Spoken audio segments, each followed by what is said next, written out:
বিশ্বনাথ ঘোষ, সহকারী শিক্ষক, শেরেবাংলা উচ্চ বিদ্যালয়, নাটোর। শিক্ষার্থী বন্ধুরা, তোমরা নিশ্চয়ই ভালো আছো। আজকে আমি রাসায়নিক বন্ধন নিয়ে তোমাদের কিছু ধারণা দেব। প্রথমে রাসায়নিক বন্ধন অধ্যায়ের প্রথমে আছে যোজ্যতা ইলেকট্রন। যোজ্যতা ইলেকট্রন হচ্ছে কোনো মৌলের ইলেকট্রন বিন্যাসের সর্বশেষ কক্ষপথে যে কয়টি ইলেকট্রন বা ইলেকট্রন সমূহ থাকে সেই সংখ্যাটাই হচ্ছে সেই মৌলের যোজ্যতা ইলেকট্রন। শিক্ষার্থী বন্ধুরা, তোমরা এই চারটার দিকে একটু খেয়াল করো যে পটাশিয়াম ও অক্সিজেন, এই পটাশিয়াম এবং অক্সিজেনের সর্বশেষ কক্ষপথে দেখতে পাচ্ছ যে তোমরা পটাশিয়ামের সর্বশেষ কক্ষপথে একটি মাত্র ইলেকট্রন আছে এবং অক্সিজেনের সর্বশেষ কক্ষপথে কয়টি ইলেকট্রন আছে? একটি, দুইটি, তিনটি, চারটি, পাঁচটি, ছয়টি ইলেকট্রন আছে। তাহলে আমরা সেই সংজ্ঞানুসারে আমরা বুঝতে পারি যে পটাশিয়াম এবং অক্সিজেনের সর্বশেষ কক্ষপথে যেহেতু একটি এবং ছয়টি করে ইলেকট্রন বিদ্যমান, অতএব পটাশিয়ামের যোজ্যতা ইলেকট্রন 1 এবং অক্সিজেনের যোজ্যতা ইলেকট্রন 6। এই সাইডে আমরা দেখতে পাচ্ছি যে একটা টেবিল আমি এখানে তোমাদের দেখাচ্ছি, সেটা হচ্ছে মৌলের যোজ্যতা ইলেকট্রন। মৌল, এখানে নাইট্রোজেন আছে, ফ্লোরিন আছে, ফসফরাস আছে, ক্লোরিন আছে, ক্যালসিয়াম আছে। তাহলে ইলেকট্রন বিন্যাস এদের নাইট্রোজেনের ক্ষেত্রে আমরা যদি বলি, তাহলে নাইট্রোজেনের প্রথম শক্তি স্তর অর্থাৎ কে শক্তি স্তরে 2টি মাত্র ইলেকট্রন আছে এবং এল শক্তি স্তরে 5টি ইলেকট্রন আছে। অতএব নাইট্রোজেনের সর্বশেষ শক্তি স্তরটা হচ্ছে এল। এম আর এন শক্তি স্তরে কোনো ইলেকট্রন নাই। সেই জন্য আমরা এখানে বলতে পারি যে সংজ্ঞানুসারে নাইট্রোজেনের যোজ্যতা ইলেকট্রন হচ্ছে 5। অনুরূপভাবে ফ্লোরিন আছে, ফ্লোরিনের ইলেকট্রন বিন্যাস থেকে আমরা দেখতে পাচ্ছি যে অর্থাৎ কে শক্তি স্তরে আছে 2টি ইলেকট্রন, এল শক্তি স্তরে আছে 7টি ইলেকট্রন। অতএব ফ্লোরিনের হচ্ছে যোজ্যতা ইলেকট্রন 7। অনুরূপভাবে ক্লোরিনের ক্ষেত্রেও আমরা দেখতে পাচ্ছি যে ক্লোরিনের মোট ইলেকট্রন সংখ্যা 17। এখানে প্রথম শক্তি স্তর অর্থাৎ কে শক্তি স্তরে আছে 2টি, এল শক্তি স্তরে আছে 8টি এবং এম শক্তি স্তরে আছে 7টি। কিন্তু এল শক্তি স্তরে কোনো ইলেকট্রন না থাকার কারণে সর্বশেষ শক্তি স্তরটা আমরা ধরে নিচ্ছি এখানে কি? এম। তাহলে ক্লোরিনের হচ্ছে যোজ্যতা ইলেকট্রন হবে কত? 7। অনুরূপভাবে ক্যালসিয়ামেরটাও তাই। এখন শিক্ষার্থী বন্ধুরা, তোমাদের কাছে নিশ্চয়ই খাতা কলম আছে, তোমরা এই একটু খাতা কলমে লিখে নাও। তোমাদের কাজ সেটা হচ্ছে সোডিয়াম, অক্সিজেন, ম্যাগনেসিয়াম ও কপারের যোজ্যতা ইলেকট্রনটা তোমরা বের করবে বাসাতে এবং প্র্যাকটিস করবে। যোজনী সম্পর্কে একটু ধারণা দেব। অনুগঠনকালে একটা মৌল আরেকটা মৌলর সাথে সম্পৃক্ত হওয়া অর্থাৎ যুক্ত হওয়ার যে সামর্থ্য, সেটাই হচ্ছে তার যোজনী। আচ্ছা, সাধারণভাবে সবসময় হাইড্রোজেনের যোজনী ধরা হয় 1। আবার হাইড্রোজেনের সমতুল্য আরও কিছু যোজনী হচ্ছে পরমাণু আছে যেগুলো হচ্ছে ক্লোরিন। অর্থাৎ একটা মৌল যত সংখ্যক ওই মৌলের সাথে অর্থাৎ হাইড্রোজেন বা ক্লোরিন সমতুল্য মৌলের সাথে সংযুক্ত হয়ে সংকেত গঠন করবে বা অনুগঠন করবে, সেই সংখ্যাটাই হচ্ছে তার যোজনী। যেমন আমরা এখানে একটা উদাহরণ লিখতে পারি যে এটা হাইড্রোজেন ক্লোরাইড। এই যে হাইড্রোজেন ক্লোরাইড লিখেছি, এখানে একটা হাইড্রোজেন পরমাণু একটা ক্লোরিন পরমাণুর সাথে যুক্ত হয়েছে। তাহলে আমরা এখানে ধরে নিতে পারি যে হাইড্রোজেনের যোজনী এখানে 1। অনুরূপভাবে এখানে আমি আরেকটা লিখি, এটা পানির একটা অনুসংকেত। পানির অনুসংকেতে এখানে দেখতে পাচ্ছি যে অক্সিজেনের সাথে 2টা হাইড্রোজেন পরমাণু যুক্ত হয়েছে। অতএব হাইড্রোজেনের যোজনী হচ্ছে 1 আর হচ্ছে অক্সিজেনের যোজনী হচ্ছে এখানে 2। আচ্ছা, এখন আরও কিছু কিছু মৌল আছে যেগুলো মৌলের মানে একাধিক যোজনী থাকে। কোনো মৌলের যদি একাধিক যোজনী থাকে সেই মৌলের যোজনীকে আমরা বলবো পরিবর্তনশীল যোজনী। যেমন আয়রনের আমরা যোজনীর কথা যদি তোমাদের বলি, আয়রনের যোজনী কিন্তু আছে 2 এবং 3। তাহলে আয়রনের যখন যোজনী 2 হয় তখন আয়রন এর নামকরণ হয় ফেরাস, এবং আয়রনের যোজনী যখন 3 হয় তখন আয়রনের যোজনী হবে ফেরিক। তাহলে এই পরিবর্তনশীল যোজনী যখন থাকে কিছু কিছু মৌলে, তখন এদের যৌগ গঠনকালে এদের যোজনী সুপ্ত যোজনীর কথা তোমাদের যদি বলি, তাহলে সুপ্ত যোজনীর সংজ্ঞাটা কেমন আসবে? কোনো মৌলের সর্বোচ্চ যোজনী ও সক্রিয় যোজনীর যে পার্থক্য সেটাই হচ্ছে তার সুপ্ত যোজনী। যেমন আমরা এখানে একটা সংকেত লিখব, সেই সংকেতটা তোমরা দেখে নাও।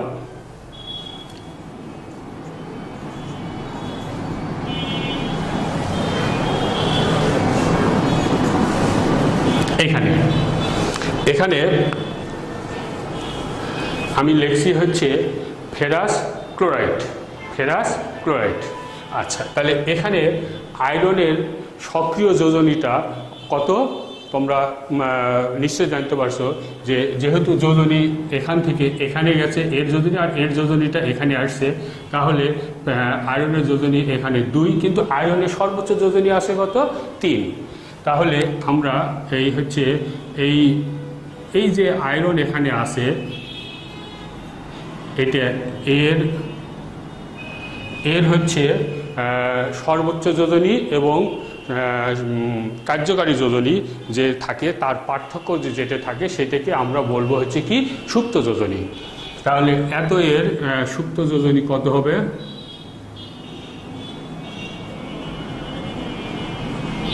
সুপ্ত যোজনী হবে আয়রনের এখানে সর্বোচ্চ যোজনী আমরা জানি 3, আর আয়রনের এখানে সক্রিয় যোজনী হচ্ছে কত? 2। তাহলে এখানে আয়রনের হচ্ছে সুপ্ত যোজনী কত? 1। অনুরূপভাবে আরও যদি এখান থেকে আমরা লিখি যে আরেকটা এইরকমই যদি লিখি, এটা কি লিখছি? Ferric chloride. তাহলে এই ফেরিক ক্লোরাইডের এখানে দেখতে পাচ্ছি যে আমরা এত এর সুপ্ত যোজনী কত হবে?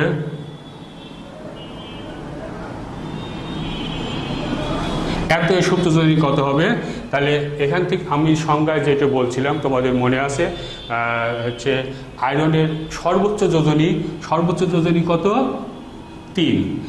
আর এখানে হচ্ছে কার্যকারী যোজনী, অর্থাৎ আয়রনের যে যোজনীটা আমরা এখানে দেখতে পাচ্ছি সেটা হচ্ছে আমরা কি বলবো? কার্যকারী যোজনী। তাহলে কার্যকারী যোজনী এখানে কত আসতেছে? 3। তাহলে এক্ষেত্রে আমরা দেখতে পাচ্ছি যে এই ফেরিক ক্লোরাইড এর সুপ্ত যোজনী কত আসতেছে? 0, তাই না? তাহলে আমরা সর্বোচ্চ যোজনী আর হচ্ছে কার্যকারী যোজনী এই দুইটার পার্থক্যটাকে আমরা কি বলবো? সুপ্ত যোজনী। তোমরা কিছু হচ্ছে তোমাদের আরও কিছু আছে। এবার আমরা চলে যাব হচ্ছে যৌগমূলক ও তাদের যোজনী। একাধিক মৌলের কতিপয় পরমাণু বা আয়ন, একাধিক মৌলের কতিপয় পরমাণু বা আয়ন পরস্পরের সাথে যুক্ত হয়ে ধনাত্মক বা ঋণাত্মক আধান বিশিষ্ট একটি পরমাণু গুচ্ছ তৈরি করে এবং এটি একটি মৌলের ন্যায় আচরণ করে, তখন তাকে আমরা বলবো যৌগমূলক। যৌগমূলক সেটা ধনাত্মকও হতে পারে, ঋণাত্মকও হতে পারে। শিক্ষার্থী বন্ধুরা, এখানে একটা টেবিল আমি তোমাদের দেখাচ্ছি। এই টেবিলের দিকে তোমরা একটু লক্ষ্য করো যে বিভিন্ন যৌগমূলকের নাম, সংকেত, আধান ও তার যোজনী। অ্যামোনিয়াম, প্রথমে লিখছি যৌগমূলকের নাম অ্যামোনিয়াম, এর সংকেত হচ্ছে NH4, এর আধান কত? +1, আধানটা হচ্ছে +1, আর এর যোজনী হচ্ছে 1। তাহলে আমরা সংজ্ঞার সাথে এটা একটু দেখে নিই যে কতগুলো পরমাণু একত্রিত হয়ে এবং ওর সাথে আধানও যুক্ত হতে পারে, আধানযুক্ত মৌল যুক্ত হয়ে একটি পরমাণুর ন্যায় আচরণ করবে এবং যেটা গঠিত হবে সেটা হচ্ছে কি? যৌগমূলক। তাহলে যৌগমূলক কে আধান সেটা প্লাসও হতে পারে, মাইনাসও হতে পারে। প্লাস আমরা এখানে দেখতেছি মাইনাসও আছে। আর এর যোজনীটা হচ্ছে শুধুমাত্র একটা সংখ্যা, এর কোনো চিহ্ন হয় না। আচ্ছা, এবার আমরা আরও দেখি যে কার্বনেটের এখানে আমরা দেখতে পাচ্ছি যে কার্বনের হচ্ছে অর্থাৎ একটি মাত্র মৌল সি এবং 3টি অক্সিজেন পরমাণু এর সাথে যুক্ত হয়ে একটা যৌগমূলক সৃষ্টি করছে এবং যার আধান হচ্ছে -2 আর এর যোজনী হচ্ছে শুধু 2। আচ্ছা, তারপরে চলে আসো সালফেট। অনুরূপভাবে সালফেটেরটা আবার অনুরূপভাবে নাইট্রেটেরটাও দেখানো হয়েছে। তারপরে হাইড্রোজেন কার্বনেটেরটাও আছে। তারপরে এর আধানটা কত, -1 আর যোজনী হচ্ছে এর 1 সালফাইটের SO3 আর এর আধানটা কত, -2 আর যোজনী কত, শুধু 2। আমি আগেই বলছি যে যোজনী একটি মাত্র সংখ্যা, কিন্তু আধানে সবসময় সেটা ধনাত্মক আধানও হতে পারে আবার ঋণাত্মক আধানও হতে পারে। আরও আছে ফসফোনিয়াম। এরকম রাসায়নিক সংকেত লেখার কিছু নিয়ম তোমাদের আমি দেখাবো। সেটা হচ্ছে একটা কোনো মৌলের একটি অণুতে যতগুলো পরমাণু থাকে তার সংখ্যাটি আমরা লিখব কিভাবে। যেমন ধরো যে নাইট্রোজেন, তারপরে হচ্ছে ক্লোরিন, তাই না? এটা কিন্তু একটা মৌল, এটাও কিন্তু একটা মৌল, একটা করে পরমাণু। তাহলে এর কিন্তু সংকেত লেখা হয়নি। তাহলে এর সংকেতটা আমরা লিখব কিভাবে। এই হচ্ছে ডান দিকে এবং হচ্ছে কি নিচে, ডান দিকে এবং হচ্ছে নিচে। অনুরূপভাবে কি অক্সিজেনটাও তাই লিখবো, তাই না? অক্সিজেন, কারণ এখানে 2টা পরমাণু আছে, অক্সিজেনের 2টা পরমাণু একত্রিত হয়ে একটা সংকেত তৈরি করছে, অর্থাৎ একটা অণু গঠিত হয়েছে। আচ্ছা, তাহলে এটা একটা নিয়ম গেল। হচ্ছে একটা মৌলের একাধিক পরমাণু যদি একত্রিত হয়ে যদি একটা অণু গঠন করে, তাহলে সেক্ষেত্রে আমরা এই সংকেতটা লিখবো এইভাবে। আর যে কয়টা সংখ্যা, অনুরূপভাবে অক্সিজেনের যদি আরেকটা তোমাদের আমি দেখাতে যাই, এটা কি ওজন। অক্সিজেনের কয়টা পরমাণু এখানে যুক্ত হয়েছে, 3টে পরমাণু যুক্ত হয়েছে। তাহলে এই অক্সিজেনের 3টে পরমাণুটা আমরা কিভাবে লিখলাম, এবং এটা ইংরেজি হরফের লিখতে হবে এবং হচ্ছে ওই প্রতীকটার ডান দিকে নিচে ছোট করে লিখতে হবে, তাই না শিক্ষার্থী বন্ধুরা? আচ্ছা, এরপরে আরও কিছু আছে।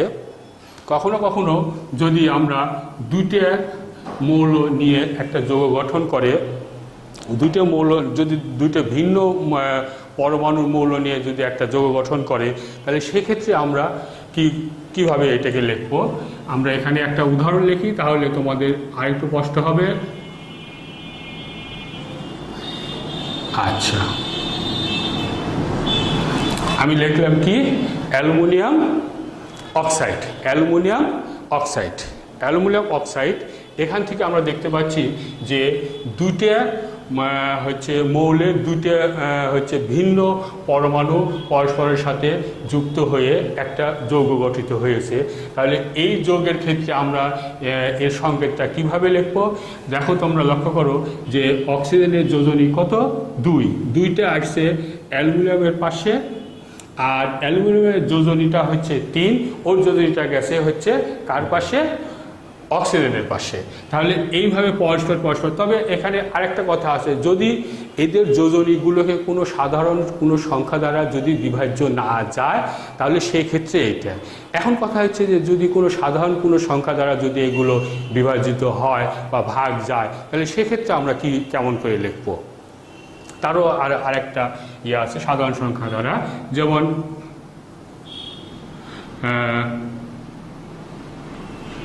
এখানে আমি একটা লিখছি কি কার্বন ডাই অক্সাইড। এই ক্ষেত্রে কিন্তু আমরা এখানে দেখতে পাচ্ছি, জানি যে হচ্ছে কার্বনের যোজনী কত, 4 আর অক্সিজেনের যোজনী কত, 2।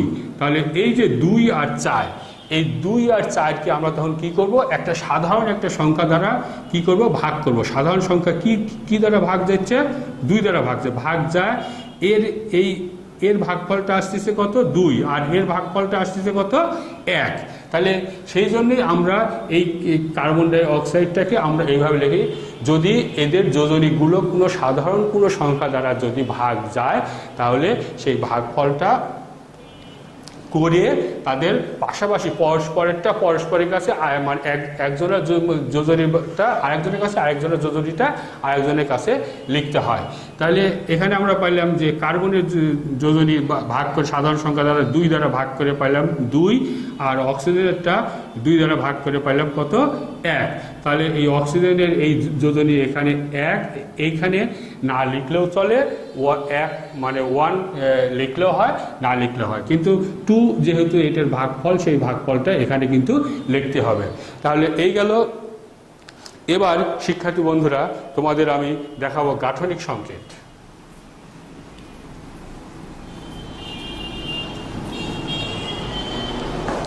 একটি অণুতে পরমাণু বা মৌলগুলো পরস্পরের সাথে কিভাবে আসে, কেমনভাবে আসে, সেগুলো প্রতীকের সাহায্যে একটা বন্ধনীর মাধ্যমে যে প্রকাশ করা হয় সেটাই হচ্ছে তার গাঠনিক সংকেত।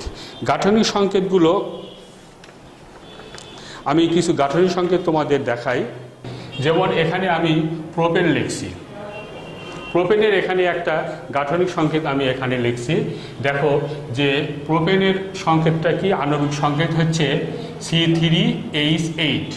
এর গাঠনিক সংকেতটা এখানে দেখানো যাচ্ছে যে C3 অর্থাৎ কার্বন 3টে আছে এখানে, আর হাইড্রোজেন আছে কয়টা 8টা। তাহলে হাইড্রোজেন যদি এখানে 8টা থাকে তাহলে 8টা হাইড্রোজেন এই চারদিক দিয়ে এইভাবে দেওয়া হয়েছে। আর এই গাঠনিক সংকেতটা লেখার সময় সব সময় আমাদের এর বন্ধনটার দিকে একটু খেয়াল রাখতে হবে। বন্ধনটা হবে হচ্ছে তার যোজনীর উপরে নির্ভর, বন্ধনগুলো হবে হচ্ছে তার যোজনী। যেমন কার্বনের যোজনী কত আমরা একটু আগে দেখছি, কার্বনের যোজনী হচ্ছে 4, তাহলে কার্বনের বন্ধন থাকবে 4টা। আবার হাইড্রোজেনের যোজনী কত আমরা দেখছি, হাইড্রোজেনের যোজনী থাকবে হচ্ছে 1, তাহলে হাইড্রোজেনের বন্ধনও থাকবে 1। তাহলে এইটার দিকে কিন্তু আমাদের খুব ভালো করে খেয়াল করতে হবে শিক্ষার্থী বন্ধুরা। তাহলে আমরা এই প্রোপেনের গাঠনিক সংকেতটা এখানে দেখতে পাচ্ছি যে কি কার্বনের যে এখানে এই যে একটা কার্বনের কথাই যদি বলি তাহলে এখানে কার্বনের কয়টা বন্ধন আছে, 4টা বন্ধন। এই একটা কার্বন, প্রত্যেকটা কার্বনেরই দেখো তোমরা লক্ষ্য করো যে প্রত্যেকটা কার্বনেরই বন্ধন কয়টা করে আছে, 4টা করে আছে। প্রত্যেকটা কার্বনেরই বন্ধন 4টা করে। কী জন্যে? কারণ হচ্ছে কার্বনের যোজনী হচ্ছে 4, অনুরূপ হচ্ছে। আর হাইড্রোজেনের যোজনী কত আমরা জানি 1, তাহলে হাইড্রোজেনের বন্ধন থাকবে কয়টা 1, তাহলে 1টি। তাহলে প্রত্যেকটা হাইড্রোজেনের কিন্তু বন্ধনই কিন্তু 1টা করে আসে, তাই না? আচ্ছা, তাহলে এইভাবে আমরা এখান থেকে কি প্রোপেনের এই হচ্ছে গাঠনিক সংকেতটা এইভাবে লিখতে পারি। এবার আমরা চলে যাই আরেকটা তোমাদের এখানে আমি দেখাচ্ছি, এটা হচ্ছে কি পানির আণবিক সংকেত কি H2O। তাহলে এর গাঠনিক সংকেতটা কি হবে এইরকম। তাহলে অক্সিজেন আর হচ্ছে 1টা, তাহলে অক্সিজেন 1টা লিখছি। আর হাইড্রোজেন কয়টা আছে, 2টা আছে, তাহলে হাইড্রোজেন লিখছি 2টা। তাহলে এক্ষেত্রে দেখো অক্সিজেনের যোজনী 2 আমরা জানি, তাহলে অক্সিজেনের 2টা বন্ধন থাকবে, এই জন্য এই 2 দিকে 2টা বন্ধন দেওয়া হয়েছে, এই জন্য হচ্ছে অক্সিজেনের যোজনী 2। আর হাইড্রোজেনের যোজনী 1, তাহলে হাইড্রোজেনের বন্ধন আছে 1টা, এখানেও হাইড্রোজেনের বন্ধন আছে 1টা। অনুরূপভাবে শিক্ষার্থী বন্ধুরা তোমরা একটু লক্ষ্য করো যে মিথেনের আণবিক সংকেত CH4, অতএব মিথেনের গাঠনিক সংকেতটা কেমন হবে তাহলে আমরা একটু দেখে নেই।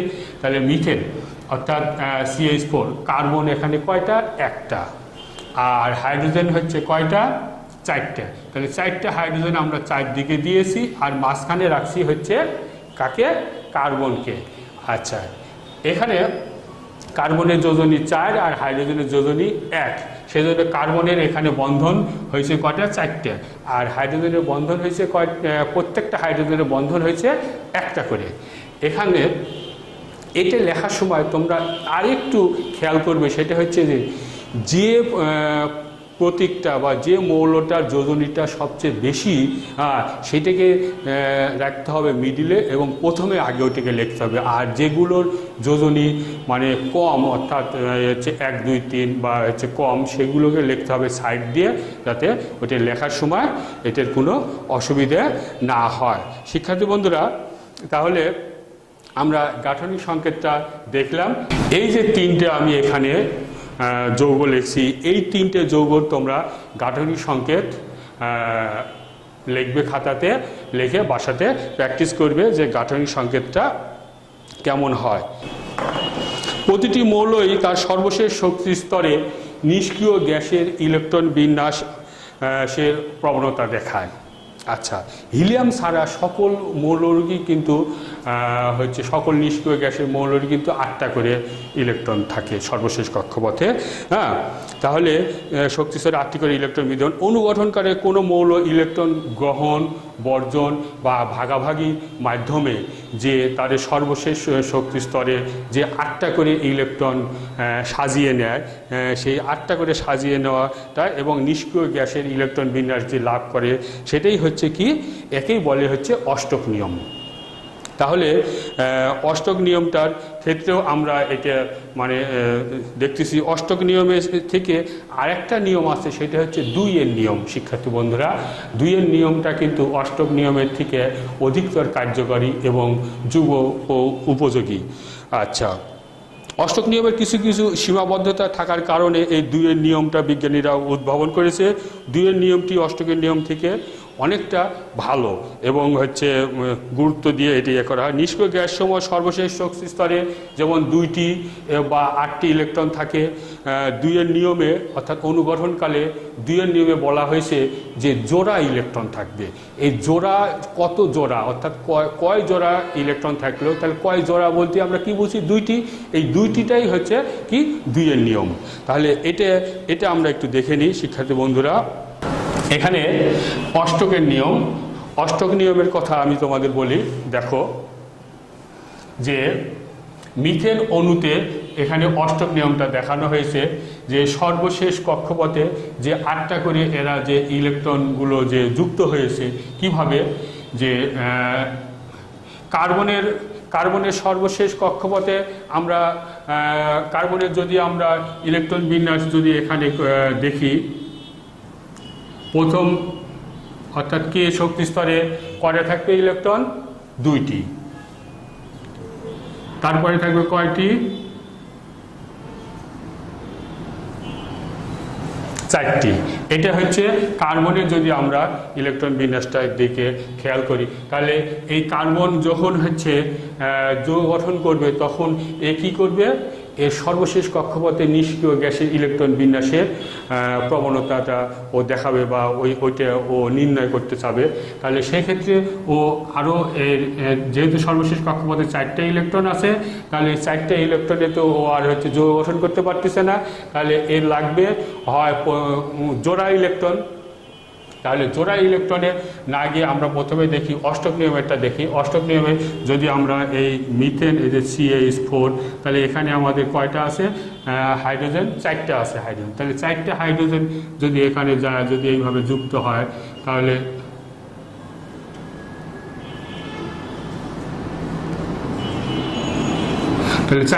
এখানে 4টা হাইড্রোজেন আছে।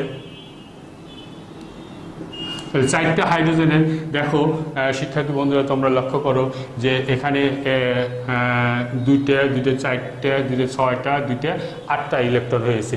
তাহলে এখানেও ঠিক তাই সেই জিনিসটাকে দেখানো হয়েছে। তাহলে মিথেন অণুতে আমরা অষ্টক নিয়মটা দেখলাম। এখন অষ্টক নিয়মের এটার থেকে আমরা 2-এর নিয়মটা নিয়ে একটু আলোচনা করি। 2-এর নিয়মে বলা হয়েছে কি যে কয় জোড়া বা 2 জোড়া বা 3 জোড়া বা 4 জোড়া এরকম ধরনের জোড়া যদি ইলেকট্রন থাকে, তখন তাকে আমরা বলবো হচ্ছে কি 2-এর নিয়ম। তাহলে এখানে আমরা দেখতে পাচ্ছি যে হচ্ছে 1 জোড়া, 2 জোড়া, 3 জোড়া, 4 জোড়া। তাহলে 4 জোড়া এখানে ইলেকট্রন আছে। অতএব 2-এর নিয়মটা এখানে বেশি কার্যকারী হয়েছে শিক্ষার্থী বন্ধুরা। তাহলে আমরা অষ্টকের নিয়মটা দেখলাম এবং 2-এর নিয়মটাও দেখলাম। নিষ্ক্রিয় গ্যাসের ইলেকট্রন বিন্যাসটা তোমরা পূর্বের অধ্যায়ে অবশ্যই শিখেছো। হিলিয়ামের সর্বশেষ কক্ষপথে 2টি করে ইলেকট্রন থাকে, আবার নিয়ন, আর্গন, এগুলো ক্রিপ্টন, জেনন, রেডন, এগুলো প্রত্যেকটারই সর্বশেষ কক্ষপথে কয়টা করে ইলেকট্রন থাকে শিক্ষার্থী বন্ধুরা তোমরা পূর্বের অধ্যায় দেখেছো। তারপরেও একটু আলোচনা করা যেতে পারে যে হিলিয়ামের সর্বশেষ কক্ষপথে 2টি ইলেকট্রন থাকে, নিয়নের হচ্ছে সর্বশেষ কক্ষপথে 8টি করে ইলেকট্রন থাকে, ক্রিপ্টন, জেনন, রেডন। এরপরে চলে আসি আমরা হচ্ছে রাসায়নিক বন্ধন, অর্থাৎ 2টি হাইড্রোজেন পরমাণু পরস্পরের সাথে যুক্ত হয়ে যখন অণু গঠন করবে, অনুরূপভাবে হাইড্রোজেন এবং ক্লোরিন পরমাণুর সাথে পরস্পরভাবে যুক্ত হয়ে হাইড্রোজেন ক্লোরাইড অণু গঠন করবে। প্রথম ক্ষেত্রে হাইড্রোজেন অণুতে 2টি হাইড্রোজেন পরমাণু পরস্পরের সাথে যুক্ত হয়েছে, আবার দ্বিতীয় ক্ষেত্রে হাইড্রোজেন এবং ক্লোরিন পরমাণু পরস্পরের সাথে যুক্ত হয়ে হাইড্রোজেন ক্লোরাইড অণু গঠন করছে। এখন প্রশ্ন হচ্ছে যে এই যে হাইড্রোজেন অণু আবার হাইড্রোজেন ক্লোরাইড অণু যে গঠন করলো, এরা এই গঠনটা কিভাবে হলো? প্রত্যেকটি পরমাণুই এরা কি করবে, এদের নিষ্ক্রিয় গ্যাসে ইলেকট্রন বিন্যাস সে প্রবণতা এরা দেখাবে।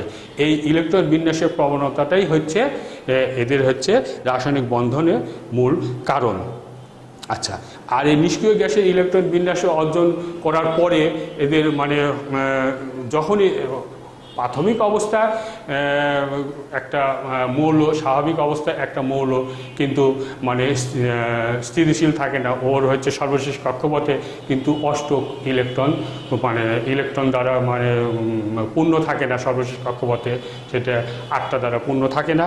তখন 8টা দ্বারা পূর্ণ করার একটা প্রবণতা দেখা, এই প্রবণতা আর হচ্ছে রাসায়নিক বন্ধনের হচ্ছে মূল কারণটা একটা মৌল আরেকটা মৌলের সাথে এক ধরনের আকর্ষণ শক্তি কাজ করে। এই আকর্ষণ শক্তিটাই হচ্ছে রাসায়নিক বন্ধনের মূল কারণ। অর্থাৎ অণুতে পরমাণুসমূহ যে আকর্ষণের মাধ্যমে একে অপরের সাথে যে যুক্ত থাকে, সেই আকর্ষণ শক্তিটাই হচ্ছে এর মূল কারণ। তোমরা অবশ্যই জেনে গেছো যে প্রত্যেক মৌলই তার সর্বশেষ শক্তি স্তরে নিষ্ক্রিয় গ্যাসের ইলেকট্রন অর্জনের চেষ্টা করে। একই মৌলের বা ভিন্ন মৌলের 2টি পরমাণু যখন অবস্থান করবে একজন আরেকজনের পাশাপাশি, তখন তারা কি করবে, ইলেকট্রন আদান প্রদানের মাধ্যমে বা শেয়ারের মাধ্যমে বা ভাগাভাগির মাধ্যমে এরা কি করবে, নিষ্ক্রিয় গ্যাসের ইলেকট্রন বিন্যাসের চেষ্টা করবে। চেষ্টা করাতে এরা তখন হচ্ছে এদের মধ্যে এক ধরনের আকর্ষণ শক্তির সৃষ্টি হবে। এই আকর্ষণ শক্তির কারণেই এরা হচ্ছে রাসায়নিক বন্ধনে আবদ্ধ হবে। তাহলে আমরা প্রথমে দেখি যে ইলেকট্রন কিভাবে হচ্ছে একজন আরেকজনকে দিচ্ছে এবং এদের মধ্যে আকর্ষণ শক্তিটা কেমনভাবে সৃষ্টি হয়েছে। প্রথমে আমরা শুরু থেকে আগে দেখে নেই যে লিথিয়াম একটা পরমাণু নিলাম। লিথিয়াম পরমাণুর এর হচ্ছে ইলেকট্রন সংখ্যা কয়টি? 3টি। শিক্ষার্থী বন্ধুরা তোমরা অবশ্যই জানো। তাহলে এর প্রথম শক্তি স্তরে কয়টি ইলেকট্রন থাকবে? 2টি। দ্বিতীয় শক্তি স্তরে যা থাকবে কয়টি? 1টি। তাহলে এ কি করবে, এই একটা ইলেকট্রন ও হচ্ছে এই যে এই একটা ইলেকট্রন এখান থেকে ও কি করবে, ত্যাগ করে দিবে। একটা ইলেকট্রন যদি এ ত্যাগ করে দেয় তাহলে এর হচ্ছে কক্ষপথে অর্থাৎ সর্বশেষ কক্ষপথে 2টা ইলেকট্রন থাকলো। তখন এখানে কিন্তু ছিল শুধু লিথিয়াম অর্থাৎ স্বাভাবিক অবস্থা, কিন্তু এখানে যা কি হলো, লিথিয়াম আয়ন অর্থাৎ একটা ইলেকট্রন এই লিথিয়ামটা হচ্ছে ত্যাগ করে দিল অর্থাৎ ছেড়ে দিল। তাহলে এ কি হলো, ক্যাটায়ন হলো। এটা হচ্ছে লিথিয়াম ক্যাটায়ন, এটার নাম লিথিয়াম ক্যাটায়ন। শিক্ষার্থী বন্ধুরা তোমরা এই লিথিয়াম ক্যাটায়ন, তাহলে ইলেকট্রন যদি কোনো পরমাণু যদি ছেড়ে দেয় অর্থাৎ ইলেকট্রন যদি দান করে, তাহলে সেক্ষেত্রে আমরা কি বলবো, অর্থাৎ ধনাত্মক আয়নে আয়নিত হবে এবং তার নাম হবে হচ্ছে কি, ক্যাটায়ন। অনুরূপভাবে অন্য কোনো মৌল যদি ইলেকট্রন যদি গ্রহণ করে সেক্ষেত্রে তার হচ্ছে ওটা হবে অ্যানায়ন, সেক্ষেত্রে হবে অ্যানায়ন। আমরা আরও মানে উদাহরণ দেখতে পারি ক্যাটায়ন এবং অ্যানায়নটা। আচ্ছা, আমরা আরও উদাহরণটা এখান থেকে লক্ষ্য করতে পারি যে ক্লোরিন পরমাণু যদি আমরা এখানে দেখি যে হচ্ছে ক্লোরিনের হচ্ছে কয়টি, 17টি। ক্লোরিনের ইলেকট্রন বিন্যাস যদি আমরা দেখি তাহলে এখান থেকে প্রথম শক্তি স্তরে কয়টি, 2টি, দ্বিতীয় শক্তি স্তরে তোমরা অবশ্যই জানো 8টি, তারপরে শক্তি স্তরে যা থাকবে কয়টি,